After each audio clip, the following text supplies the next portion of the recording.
conversation. And here I have Chukwemeka Magdalene. Good morning, the Anambra. Welcome to Journalist Lounge. Yes, and I have a seasoned journalist here, Comrade Emma Elekwa of the Nation newspapers. Yeah. Good morning, it's my pleasure. And of course, I have here Priska Wankwo, PhD. He's a seasoned journalist. Good morning, it's my pleasure to be here for the very first time on Journalist Lounge. Okay.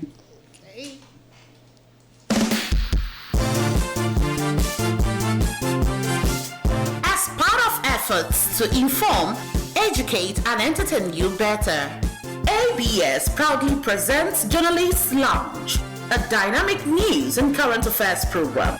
Each week, we delve into pressing global topics including politics, the economy, health, education, security, agriculture, and much more. Tune in to ABS 88.5 FM every Thursday from 10 to 11 a.m. and be part of the conversation.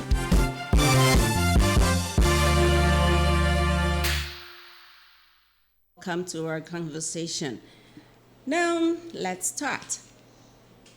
Yeah, over the weekend, our governor, Professor Chukwuma Charles Soludo, over the weekend bagged the Sun Governor of the Year 2024 award for his credible leadership and excellent performance in governance, which has led to numerous achievements in his infrastructural and transformational advancement of the state.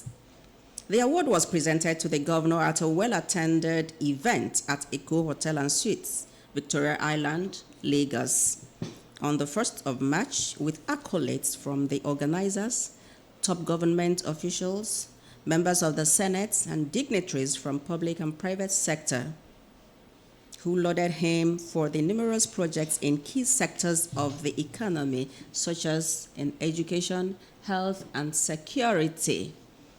And I must say, this is not a mean feat. And then, what can I ask? He's not the only governor in Nigeria. Then may I know what made him and still makes him to stand out to bag that award? Priska, can we hear from you? Well, it's simple. There is a saying that goes that a goldfish has no hiding place. Precisely. So Professor Chukwuma Soludo can be likened to a goldfish whose work speaks for itself. Imagine, out of the 36 governors, including FCT, he was selected to be the Sun Man of the Year. It shows that the world is watching and everybody is seeing all his developmental precedents, and it's not just in Anambra State, but Nigeria and the rest of the world are watching. So I will say congratulations to the governor, and ndi busina etho dikin and kume onweike more. So we say congratulations, and to whom much is given, much is expected. Yeah, thank you very much. Yeah, to whom much is given, much is expected. So much has been given to our governor. And we're still expecting more. Yes, precisely. Then, Comrade Emma, what do you have to say about that big award, Sun Man of the Year? My colleague captured it well. It's commendable. It's something that, we have to celebrate, especially as journalists in the States. And we have also been covering the States, and seeing the kind of things that the governor is doing. But be it as it may, I don't think I'm so much surprised. You are talking about what made him stand out of his colleagues.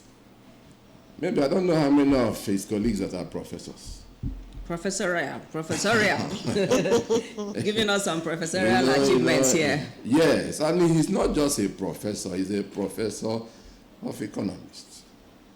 And it's just like when the then president of Nigeria, that's Goodluck Jonathan, for the first time, I think we had a PhD holder attaining that height. Expectations were high, because somebody coming from that with academic environment and has that kind of status, it's expected that he will bring something different on the table.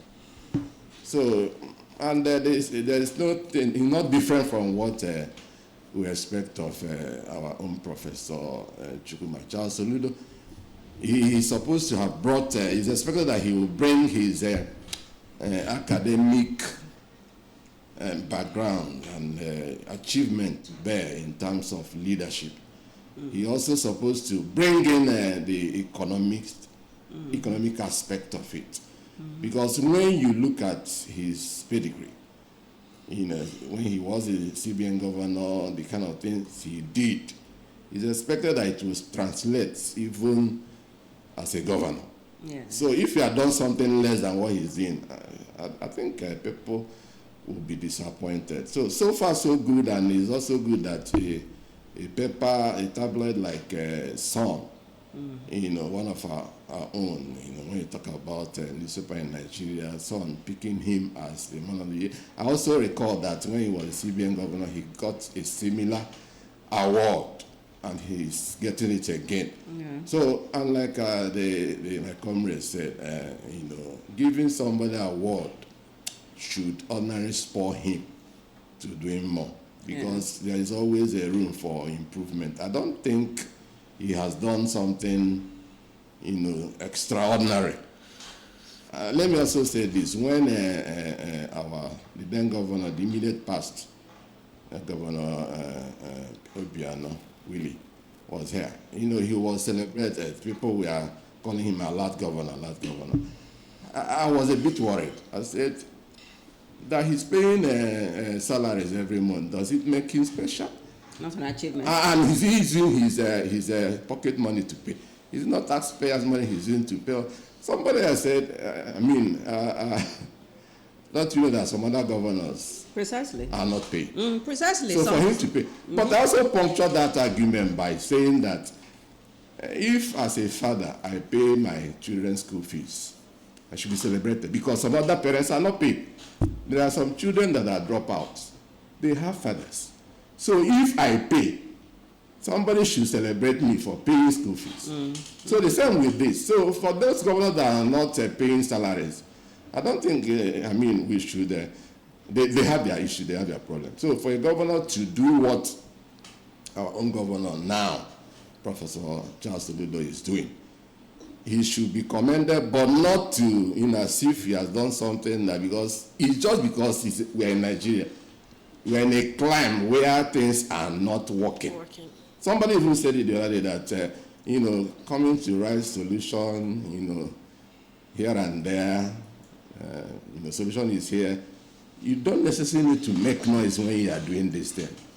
In the same climb, these things are not there. No. So I just pray that we'll get to that level where some of these things will not be celebrated the way we are celebrating it. But it's also good that some identified him as the best, the governor of the year. Okay, yes, it should not be, from what you're saying, we're not make too much noise about it, but then I still maintain that it's still worth celebrating, because there are other governors that probably they are there, they work, but at the end we see what they have made out of the office they were in, they occupied before they left. Anyway, we will still get to that.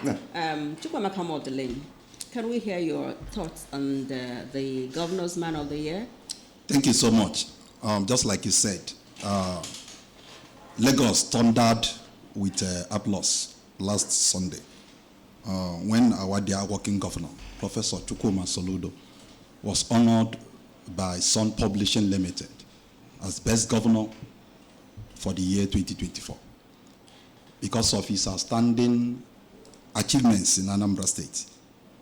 The world, have seen his achievements in Anambra State. You know that this award is not something that is given to every politician. Precisely. The Sun Publishing Company does not go about looking for people they will give award. They do it based on merit, because some awards in this country are political, some are earned, and this one is earned, and some are bought as well. So Professor Chukwuma Soludo earned this one. Precisely. So for me, this is a reward of merit and hard work. Okay, look at the critical sectors, just such as infrastructure, education, health, security, human capital development. the man has done exceedingly well in those areas. It is no longer news that over 500 kilometers of roads, in Anambra have been tarred by this present administration. And not just tarring them, they are of high quality. With drainages. With drainages, okay? They saw this. You come to health. The major 3 general hospitals we have in Anambra, you talk about Ekulobia General Hospital, Umweru General Hospital, Enugu General Hospital, have all been upgraded, okay, to a befitting general hospital. And rendering services 247. So this is something that was not done by the previous administrations. The son discovered that this man, okay, is really people-oriented. Soludo is busy 247, fixing areas of need, attending to areas of need. You know that even pregnant women today deliver their babies free of cost. Yeah. They do antenatal, checks free of cost. Pupils, secondary school students are studying free of cost. So these are the achievements of Governor Chukwuma Soludo. In no distant time, the new Anambra government house and lodge will be completed. This will be the first time Anambra will have a befitting government house and lodge. Yeah. After 3 years, the state was created. Who says the man did not deserve this? He deserved it. He deserved it. Because when you motivate someone who is doing well with an award, it spurs the person to do more. That is what the Sun Publishing Limited has done. Others should emulate them. Why they are doing this is because many of our leaders are not working. Many of our leaders are not working. But some of them are busy, okay, stashing our resources abroad instead of using them to touch lives, to meet the needs of their people. So we should discourage that and encourage those who are working, who are really serving the people. That is that. So for me, I tell Governor Chukwuma Soludo to keep doing the good jobs he's doing in Anambra State. Yeah. Because to whom much is given, much is expected. Yes. Dalu Odenibu. Yeah, thank you very much. To whom much is given, much is expected. Mr. Governor, thumbs up to you. Talking about that some governors don't do much, some don't do anything, some don't do much. Some, when they are there, they claim to do all sorts of things, but when they leave,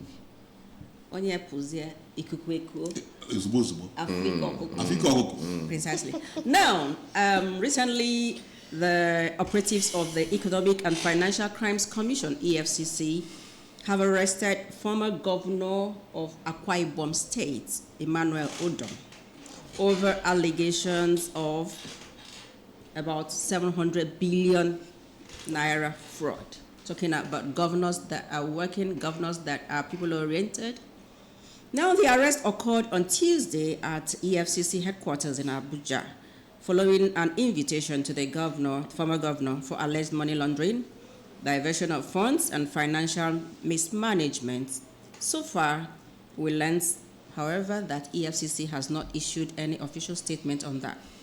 But my question now is, how can some state governors always say they don't need your money, they don't need the state fund, they are okay, they are this, they are that, but at the end, that they are just there to serve the people, they are just there to work. But at the end, when they leave office, you see that they have stashed, like you say, they have stashed away a lot of money to foreign land, some stashed in their houses, yeah, and the money will just decay there and, get spoiled. So how can you explain that? Please, somebody should. It's terrible. The reason it's terrible is every time we call ourselves. I remember when I was in school, a lecturer was saying that Nigeria has moved from underdeveloped country to developing country. That he doesn't want to say much, but it's still arguable. But we're just dragging developing country, that we are not ashamed. That the truth of the matter is that we still fall under that category of underdeveloped. That we are just using nomenclature to change what is already existing. And the thing is, you wonder, a country where you see that a poverty level, every time Amnesty International releases a ranking, Nigeria is there based on poverty and corruption. And you see a country where the level of poverty is like that. and you see leaders stealing. Do you know what it means for somebody to count 1 to 700 billion? Not million. Not million. Oh my God. 700 billion. Somebody embezzled 700 billion. Somebody stole 700 billion. And yet, we keep crying that there is hunger in the land. It makes you wonder the kind of human beings that we elect into power. And the funny thing is, even us, even the young people like us now that are speaking out, even if you give them the opportunity, they will do more. They might even steal more than 700 billion. And that is because we've been enveloped with the culture of corruption. So that's the reason why, that's the truth. Because if you want to doubt it, look at young people that are PAs, XAs, EAs, SSAs to government functionaries, how they behave. You see the truth. You see whites, you call it black. Why? Because he who pays the piper dictates the tune. You cannot obviously go against your paymaster. So we are here in as much as these governors, they are robbing us dry. But the point is, you still ask yourself, if given the chance, would you do worse or would you do more? I think it's terrible. And EFCC, this is not the first time. You hear that EFCC arrested this governor, arrested this president, but we do not hear the outcome of these stories. Precisely. We do not get updated. We only know that they were arrested, but we do not eventually get updated to see if they were prosecuted, what became of these people that were arrested. And I think it's terrible. If they recovered the money. If they even recovered the money, where did the money go to? That's another point. Where did the money go to? We keep hearing these figures. Did you prosecute him? Did you get the money? Where did it go to? We don't hear that. So I think even EFCC themselves, they leave a lot to be desired. There are really pertinent questions that we need to answer, because it's not even about the people stealing, the people prosecuting them. Follow up. You're telling us you stole money. What happened? Did you prosecute him? Did you get the money? Where is the money? And we keep borrowing money. And these people are stealing this money. I thought that when you arrest somebody, you prosecute the person, you're meant to recover the loot. Precisely. So where is the loot? It's crazy. Yes, really. yes. That's why I no wonder Trump is doing everything possible to shut us off. Because Trump believes that we have money. What money? There is money in Nigeria. Yeah. So that he doesn't see any reason he should be assisting us. We should be rushing to rather, we should be assisting them. That's why he put the gold card for sale, $5 million, because he knows that some people will afford it. Effortlessly. It might interest you to know that the operatives of the Economic and Financial Crimes Commission disclosed that former Governor Odom Emmanuel collected 3 trillion naira from the Federation account, for 8 years. Throughout his stay. Throughout his stay in office. Yes. He only committed 500 billion naira to work. Then 300 billion naira unpaid projects are still ongoing. And they could not account for this 700 billion naira he was arrested for. Now, just like Priska pointed out, the EFCC has arrested him. Now, after this what next? Is it going to end here like others? Former governor of Delta State, Ifeanyi Okowa, was also arrested by the commission. After that, the EFCC has not given us any update about that case. That one, I know it has been swept under the carpet. What about the immediate past governor of Kogi State? Alhaji Bello. In fact, I don't know what is happening in this country. Even the day the man was granted bail, he was celebrating it alongside his friends in court.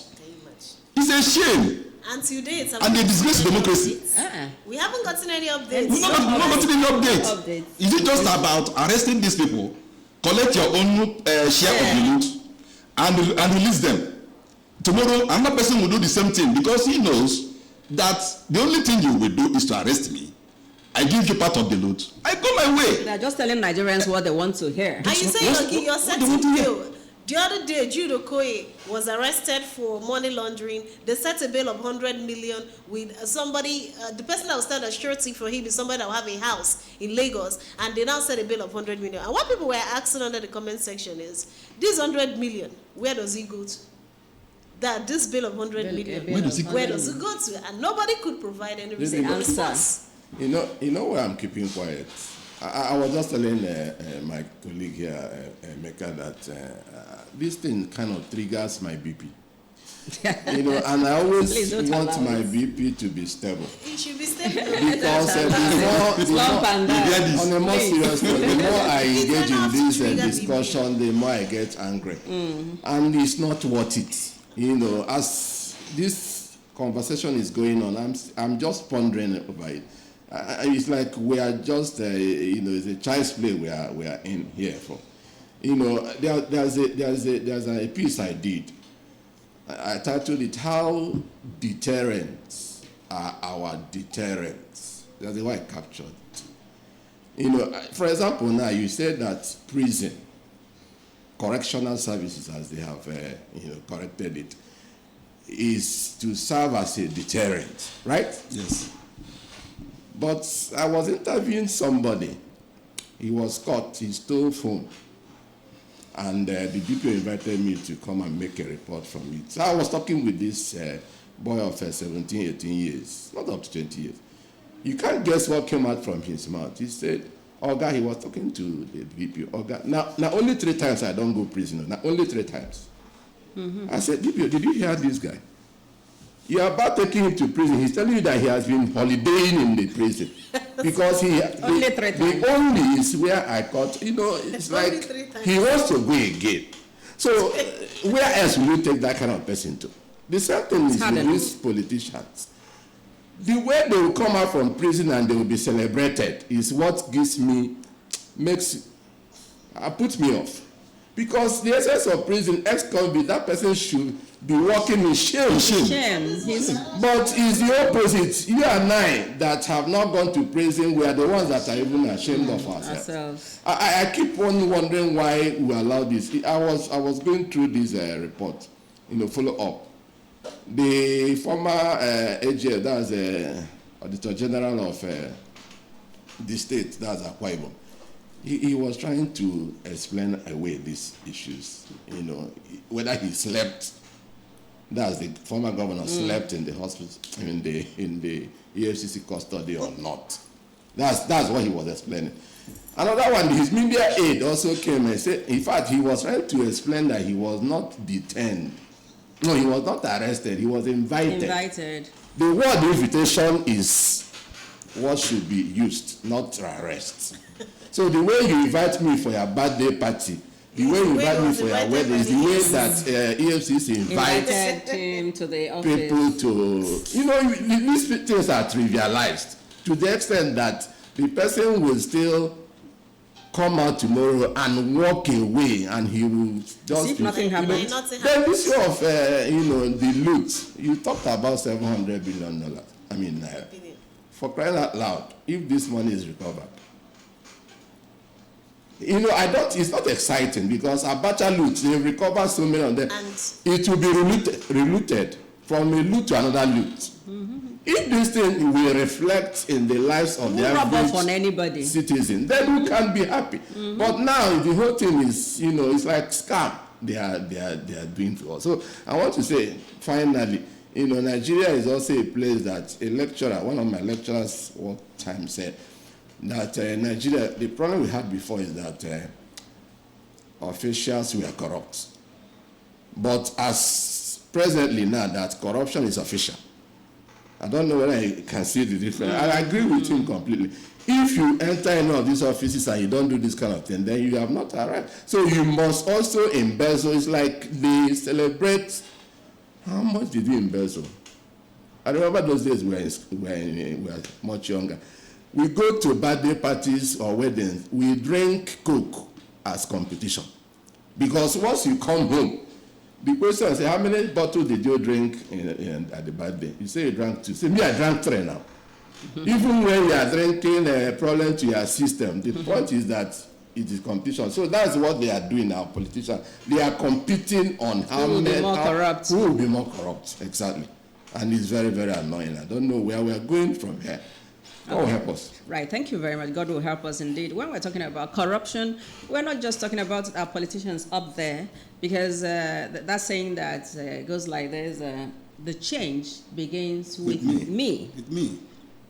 I just pray that, just like Priska said when she was talking, I just pray that the younger generation will start to, they have to be intentional about making the change. Let the change begin with us.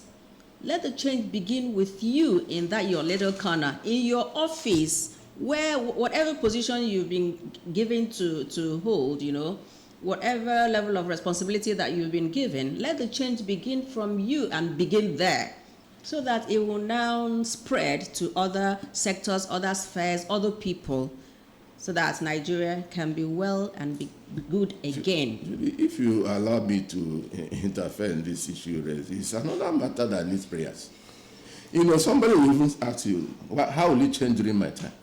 When they didn't change. You can't change during my time. That's why I said that stores will continue. Hold on, what came to my mind now is, as a secondary school student. I don't agree with you, Emma, in this. We prayed for a long time for a change, in Nigeria. And you know what? Sorry. This thing is about attitudinal change. Yes. It's about attitudinal change. Priska said here that we have enveloped corruption. Okay, everybody, even everybody in this country, even some religious leaders see corruption as a way of life in Nigeria. It's not about prayer. You don't ask God to provide for you what you can provide for yourself. No, he has. If you are doing that, you are a deceit. You are deceiving yourself. But this is will help you run away from corruption. It's your, like you said, your attitude. It's you that will decide. How can God come down and do something that you can do for yourself? You have to be intentional about it. Just like you and I are here doing our job. If you take up something you cannot give a good account of, you cannot do very well. It's on you. Why God? Yes, you should be blamed. Why take up something you cannot do very well? That is where we have to be. We have to start. People who occupy public office should be men of integrity. If I cannot live up to expectations, why will I contest the election to serve people when I know that I'm going there to serve my own interest? Yes. The men of integrity have even refused to go into the ring. No, it's not true. That's how they saw it. Excuse me. Let me come in here, because I have a case in point. Sometime my sister, one of my elder sisters, she's a consultant, a medical consultant. She was given an appointment, as director primary health care. She went there. Change begins with you, and she wanted to do it there. Man, she didn't last. Hey, come and see. See the problem? No, you won't last. No, come and see antagonism. The system is Come and see, and of course she had to resign. Not really. She had to resign because she wanted the change to begin from her. She had to resign. And most people and they were coming to her, say, Madam, it or the cave was again. Like the system just go. Or look the other way. Look the other way. And of course, she couldn't look the other way, and she had to resign honorably. So this is quite pathetic. It's quite pathetic. It's quite pathetic. Like a comrade Emma said, the men of integrity may not want to go in, because somebody, one of my daddies in the Lord will tell you that you cannot go into politics and come out unbattered. As a Christian. You're talking about Nigeria. Nigeria, of course. Yes. You cannot go and come out unbattered. A woman served as because I said, Daddy, Mommy, also get over the road. Chapano Fabico, Magi Werendoge. We don't want to be orphans. That is where the problem lies. Everybody wants to be alive in Nigeria. Nobody wants to die. Nobody wants to die. No, nobody wants to die for effective change, to happen in this country. Yeah. That is the truth. A woman served as INEC returning officer in Abia State gubernatorial election. We all know the story. She did the right thing against all us. The woman is still alive today. This thing is about courage. If I resign, because I refuse to do the wrong thing when I'm in Everybody may office. not be as But fortunate as somebody has to start. Somebody has to show the way. Will you want to die? I will die for the truth. I will. Why would I see? What you're saying is right. We are the ones that are fueling this attitude. We are the ones that are doing it. Yesterday, everybody knows the issue between the Senate president Yes. and Senator Natasha. And Natasha. Now, a young man, came and made a long post yesterday. I was so disappointed, and I don't like commenting on all those random Facebook posts, because for me, young people are the problems we even have these days. Now he was not saying Natasha shouldn't have done this. Now the system will do this. Now she's fighting the system. Now the system will be against her. Then somebody came under the comment section and told her, so what is the system? That there is no system. There's no system. There is no system in Nigeria. That the only people fighting against her are the people that are as guilty as the person she's accusing. That there is nothing like system. That you should stop saying what you don't know. What is system? That in a more developed country, that the Senate president would have voluntarily stepped aside while investigation is ongoing. When you people are here shouting, she's working against the system. That which one is the system? That is this mindset that has kept us in perpetual bondage. And this is the reason why people do not want to speak out when things are going wrong. That we are talking about system. Meanwhile, it's the same people that claim to be the system that are the people that are doing the wrong things. So our problem is that we always want to be on the safe side. On the safe side. Nobody wants to come out. And when Change somebody will not come comes that out, way. you crucify them. Yes, You don't have a backup. Because even the women there, nobody is standing around. Can you imagine? And after they will say women supporting women. It's very shameful. Very shameful. It's true. It's quite unfortunate. Very, very. It's very unfortunate. But then, what can we do? We'll survive. But, Change your mindsets. If it's We'll have possible. to change the mindset, our mindset, so that the change must begin from us. Exactly. I keep saying it in our little corner, in our little office. Let the change begin with us. Thank you so much for those contributions. Now, 49 days ago, Mudashiru Obasa, Speaker of Lagos State House of Assembly, was impeached. He was removed from office, yes, by 36 lawmakers against 4.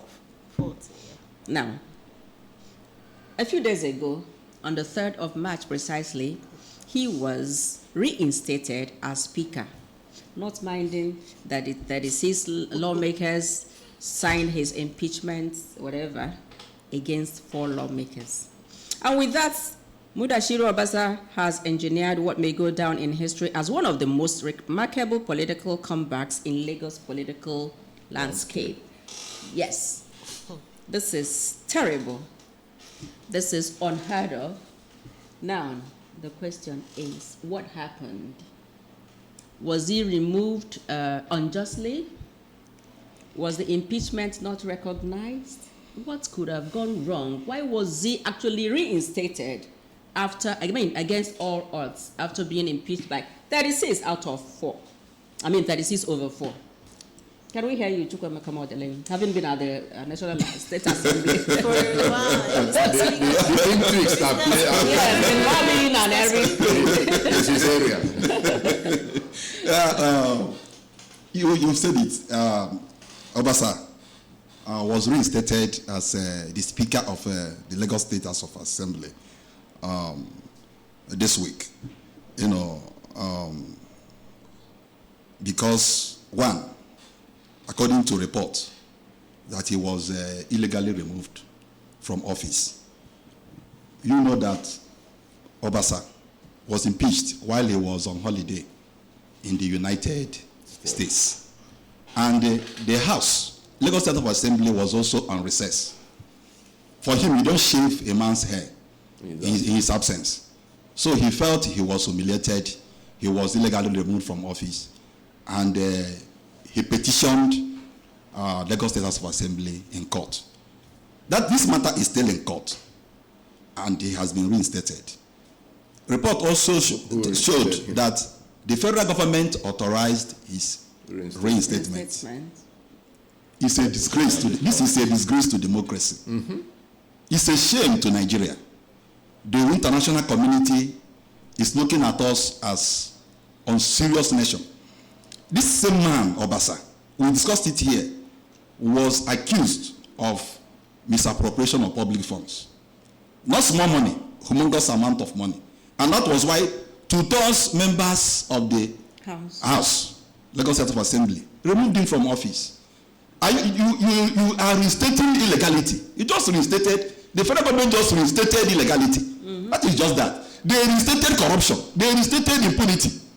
And everybody are clapping for them. Their friends are clapping for them for celebrating impunity. If I were Basa, I wouldn't have accepted that offer for the second time. I should go into hiding. I'm supposed to go into sober reflection. Because one, your image has been battered. Whatever may be the reason. And even the day he presided over the House, those guys that impeached him were not there. They left the House for him. Precisely, yeah. Those 4 members that didn't sign his impeachment were those that sat with him. So the man has lost legitimacy. He has lost legitimacy. He will no longer have the respect of members of Lagos State House of Assembly. What are we even doing in this country? What are we even doing in this country? This is not how to go about development of Nigeria. We're catching cruise. We are just catching cruise. And just, oh my God. The upcoming ones, I don't know who they are looking up to these days. Because the role models are no longer there. Somebody you are looking up to as a role model, when you read the person's history, you find out that he or she must have been indicted or one way or the other by anti-corruption agency. It will be demoralized. What do you even do in this country to get to that height you desire to be by trying to look at someone? So this is it just shows that our politicians, especially members of Lagos State House of Assembly, are just serving the interests of a certain individual. One man is the one, driving all this. Driving all this. And this is all about 2027 interest. Governorship election in Lagos State. As well as 2027 presidential election in Nigeria. We all know that. But that is not why you should reinstate corruption. What will you even, tell when you are asked by let's say Trump, why was this man reinstated? A man you said that stole public funds. You reinstated him, and the evidence are there. Majority of the House removed him because of that, and you reinstated the man. Is this the way you want to build a great country? They don't have answers. So this is why I'm worried. I'm worried because I'm a Nigerian. That's it. That's exactly why I said your BP. This is a BP thing. because the truth must be told. You mentioned worry here now. Sometimes I decide to abstain from some of this discussion because even in Nollywood, African magic, these kind of things, I have not even watched this kind of script. Because, it's so glaring that there's an interest. They say politics is all about interest. But you don't sacrifice your interest on the platter of common good. Common good. There are things you can't just do. Yes. As a student of political science, the executive and the legislative arm, they are different. Yes. And there should be checks and balances. Yes. Yeah. But when the executive is usurping the powers of the legislature, then who checks and balances the other? So, what has just played out in Lagos State shows that, the legislative arm is under, what will I call it now? It's a stooge. It's a stooge of the executive arm of government. And if this is allowed to go, I don't know how this drama will end. And yes. But if this is allowed, like Comrade Emeka said, I don't even know what we are going to teach. Maybe another curriculum, another textbook will be written to accommodate this one. Kind of, because the ones that we used as students did not. I don't think this one was factored in. So, but like Emeka was also saying, you are talking like you are not a Nigerian. You're saying that the speaker should hide his face in shame. Very shameless. This is Nigeria, my brother. No, You can't. These are just like we said in the other discussion. These are people that are supposed to be hiding, but unfortunately, they are the ones that are being celebrated today.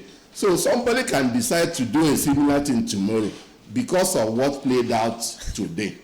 I mean, in this instance. So for the more we accommodate and tolerate this kind of thing, the more we are having issues with it. I think something needs to be done drastically, to save democracy, in Nigeria. Right. I would like to make some clarifications without introduction. Number one, federal government played no role in the reinstatement of Obasa. Federal government played no role. Nigeria runs the federation, which means federal government cannot interfere in state affairs. Only the judiciary, via the Supreme Court, can interfere in such, like we've seen in the case of Rivers State. And the judgment is still being referred to as, what's that word? Fishy, because the judiciary ought not to have given a directive to CBN with regards to the state's finances. On the second issue, which I'd like to put small mouth, the issue of Natasha Akpoti-Uduaghan at the Red Chambers. Yes, there is due process that ought to have been followed. And the case was not followed to its logical conclusion because she did not follow due process. In this case, due process states that when you bring a petition to the House, it must not be signed by you, which implies there have to be other signatories. And in her case, only her signature was there. Yes, I agree. In other climes, the Senate President would have stepped down or stepped aside. But it is not a constitutional provision. You only do that on moral grounds. And we must all agree that we are quite, will I say, amoral when it comes to politics and governance. We don't look at that. I mean, that's why so many issues have been raised, right from when he was a governor to when he became a minister. Remember the case of the NDDC woman, who slapped him, allegedly again, you get? So, and then when he was a senator, and now he's Senate President, and the statement has been going around saying one thing and one thing only. It never happened. She's just attacking her person. The good part is that Natasha Akpoti is a serving senator, which gives her some level of leverage and coverage. But at the same time, it is an allegation against the third most powerful man in Nigeria. So it's going to take a lot to prove, unprove, and misprove. I thought we were going to talk about Trump and Zelensky. That's the part I came from. So I have a question here. Unfortunately, we didn't get there. Ma? So I have a question. Yes, sir. You said that the federal government, I said, according to reports, a top security official, who didn't reveal his name, said his reinstatement was ordered by the federal government. And that is why this matter is still in court. The court has not delivered a judgment on this. And the Lagos State House of Assembly went and reinstated him. Why would they reinstate a man whose case is still pending in court? Now, two things here. Number one, the case of, I'm not sure why Anthony is smiling unnecessarily. The case of Natasha Akpoti and Akpabio, Godswill, is still in court. Right? Court process is a legal process, the judiciary process. What happens in the House is the legislative process. So they both are standalones. The fact that a top security operative gave out such information, remember he gave it at the level of anonymity. It renders that information questionable. All right? Now, at the level of the House, they sat down. Miranda came out with an official statement saying, I have resigned. Because I want to put the party first. It's a party issue. Now, if the PDP or Labour Party had a major breaking into that house. For instance, in a house of about, 34 people? 40. About 40. If the PDP had 20 out of 46 or 40, how many? 40. Okay, if they had 15, 16, 18, if they had a significant number, now we'll have to come back to the table and have a conversation. But the number opposition parties have in the Lagos State House of Assembly is quite minimal. It's not enough to topple the government of the day. So we now go back again, and don't forget, we run a party system of government where the winning party decides practically everything. That's why we're having this case of Amelwe in Rivers State. You defected as a speaker, and you want to maintain your seat as a speaker. There's a court now. We're waiting for that judgment, because the Supreme Court does not say who should return, at what level. What's his name? The defected lawmakers should return to the House. The Supreme Court did not tell us who's the Speaker of the House. It just said they should return. As what? As members of the APC or as members of the PDP? These are some gray areas in the judgment from the Supreme Court. So some people are already, but unfortunately you can't challenge the judgment of the Supreme Court, but you can question him, which is what is going on now. And we're waiting for the judgment from the High Court, which will tell us, was there really a defection of these lawmakers from this party to this party? If indeed it happened, what does that imply? Local government elections will be held. Okay, no problem. It will be reheld. That does not in any way decide the fate of the governor. But that is by the side. We didn't raise that for conversation today, so I can't go there. But on the issue at hand right now, the issue of Obasa return, it's quite shameful, I agree. It's quite shameful. I'm heartbroken. I'm distraught. The first ever female speaker of the Lagos State House of Assembly enjoyed us about how many days? 50 days reign? 50 days, yeah. With practically no proper sitting. He didn't sit for anything. Yeah. You understand? So there's already a challenge there. And he did say when he came in that he is ever loyal to the president. And the question we asked was, what was the need for such a statement? Okay, the federal government. Yes. federal government. Yeah, but then you must be able to prove that without any explanation that yes, so federal government, because till now there is no official statement from the federal government. Yes. The federal government will not come and say we are part or we are not part. Now. You understand? Because they have to play their politics the way it should be played. Otherwise, they'll be seen as interfering, which means we're no longer a federation. A federation means the local, the state, and the federal. They are standalone entities. Yes, you support us with whatever financial gains that accrue, but at the same time, we are separate entities. And until that is done, Tinubu, during his days as governor in the late 90s, 99 till I think 2007. 2007. During his reign there, he had a long battle with the then president, Olusegun Obasanjo, who turned 88 or how old is he? And this is their 88. local government allocation for this. And it is quite similar. The issues in Rivers State that are playing out right now. You understand? There was no more allocation to them, and Lagos was able to generate their funds, which implies if Mr. Similayo Fubara decides to apply that route, there is practically nothing which can be done by even the federal government. You understand? So it's just a case of Nigerian politics is not written anywhere. It's not played anywhere. It is unique.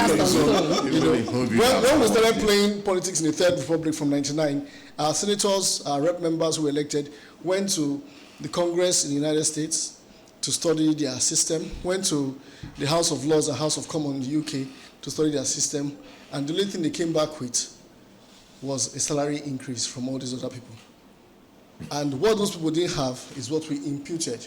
Those people have a clocking system where a senator comes to the House, clocks in, and goes into the House. Once it's done, he clocks out and goes. And So that clocking tells based you, on see how much time you spent here, and you get paid that amount. Yes. But our own, no. He no work now. We work for 4 days and go on leave for 7 days. It doesn't make any sense. It's unfortunate. It's unfortunate. Thank you very much. thank you so very You much, are just trying to Chief play safe. Executive. Thank you so He much was for playing that. safe. Yes, you did. Thank you, sir. Hey, we expect to see you more next edition. Thank you so much, sir. He's watching. Yeah. No, sorry, we are running behind schedule now. We are so pressed of time. But then, now let's look at the House of Representatives has directed that the multi-choice Nigeria operator of DSTV and GoTV should suspend the planned subscription hike, citing the current economic difficulties as the reason for the suspension. Yes.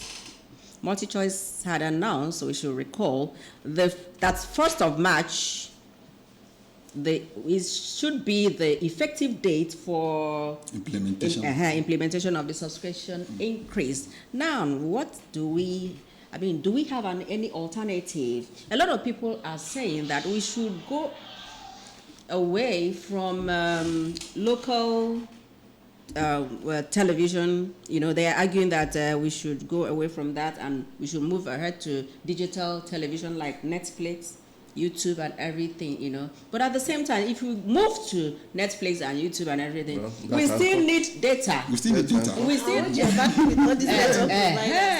So what is the way out? What at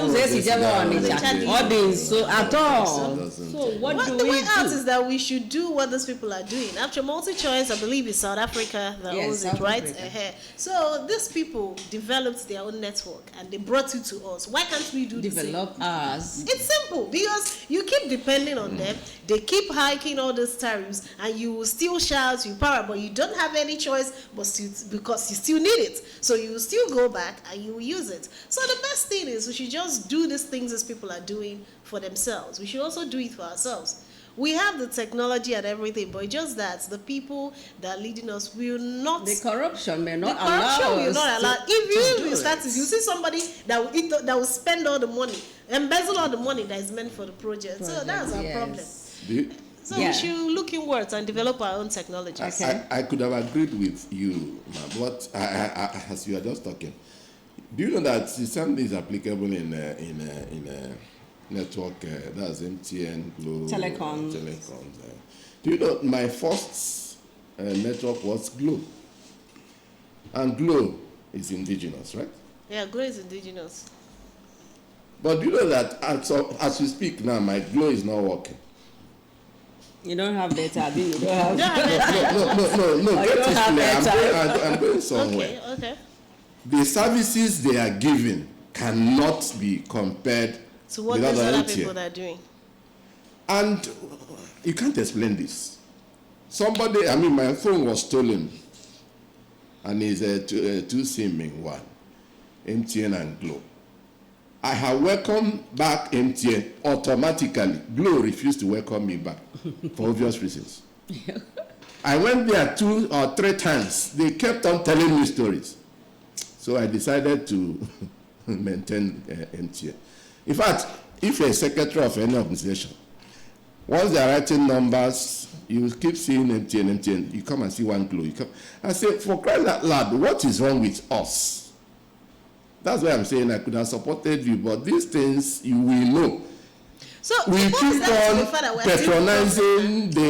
We're still the problem because we have Even indigenous if firms, we're not servicing it. You're not servicing it. So it's still our own Even problem. if at we the end decide of to the look day. inwards, we'll still have, Well, we that's why I may said have more problems. People, you will still see people that Do will you even still look do at the this right one? How do you explain this? Any construction site, they say you don't see any white man with they say this one, this bridge will collapse.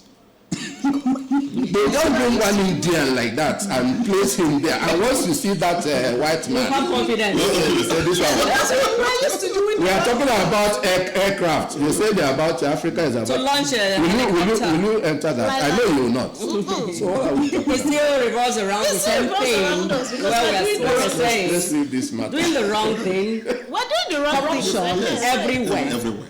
That is the thing. So we still have a very long way to go in this We have a country. long way to It's very go. pathetic, I keep saying. It's very pathetic, but God will help us. Somehow, sometime, maybe we'll have to get there. You know, even this football. Somebody says, even African magic. Somebody said we don't watch our, it's always foreign. African magic. This one is not interesting. It's not interesting. Let's watch. Because our government has made it uninteresting. Lots of faith. That was We don't have interesting. faith in the Yes. system. Okay, We don't have okay, faith in the right. system. That's Right it. now, sorry, a quick one here. Sorry, we know the World Cup qualifier. It's around the corner Yes. later this month. Now, with the coach, the new coach, Eric Schell, we learned that he has invited about 36 players, 39 players. 39 players, to come and help us, come over to Macedonia and help us. So please, a quick one here. What do you make of this? Do you think it's really worth it? Do you think he will be able to select his first 11, within the short time available before the World Cup qualifier, please? Yes, Eric Schell has invited 39 players for our World Cup qualifiers against Zimbabwe and Rwanda. We will play Rwanda on 21st of this month, and Zimbabwe will come up on the 25th of this month. He did this because he wants to unleash all his arsenal on our opponents. Remember, we are sitting currently in the 6th position of Group C of World Cup qualifier, and we must win all our remaining matches, to qualify for 2026 World Cup. So all Eric Schell needs to do right now is to select the best players from the 39 players he has invited and give them this mandate that you must win your remaining games. Any point we drop this time will be disastrous, and that means we'll just kiss goodbye to 2026 World Cup. Yeah. So Eric Schell has done the right thing. Now, Ahmed Musa has returned to the team. He's full of experience. He has seen it all. He will help us. Truth Ekong, who is our central defender, has also joined the list. So there are new players he has introduced, to get a different result. Okay. And I hope, right, from the look of things, Eric Schell will do the job. He will get the result. We pray for him. Thank you so much. On that note, friends, we call it a day on today's and this week's edition of our News and Current Affairs program, Journalist Lounge. I hope you enjoyed us today with the presence of our Chief Executive. He really added color and glamour to this week's program. Thank you so very much, our Chief Executive, MD Chris Moloku. Join us same time next week for another interesting edition, Journalist Lounge. From all of us here, I've been your host, Judy Jeff Mwabeze, JJ for short, saying goodbye. Bye. Bye.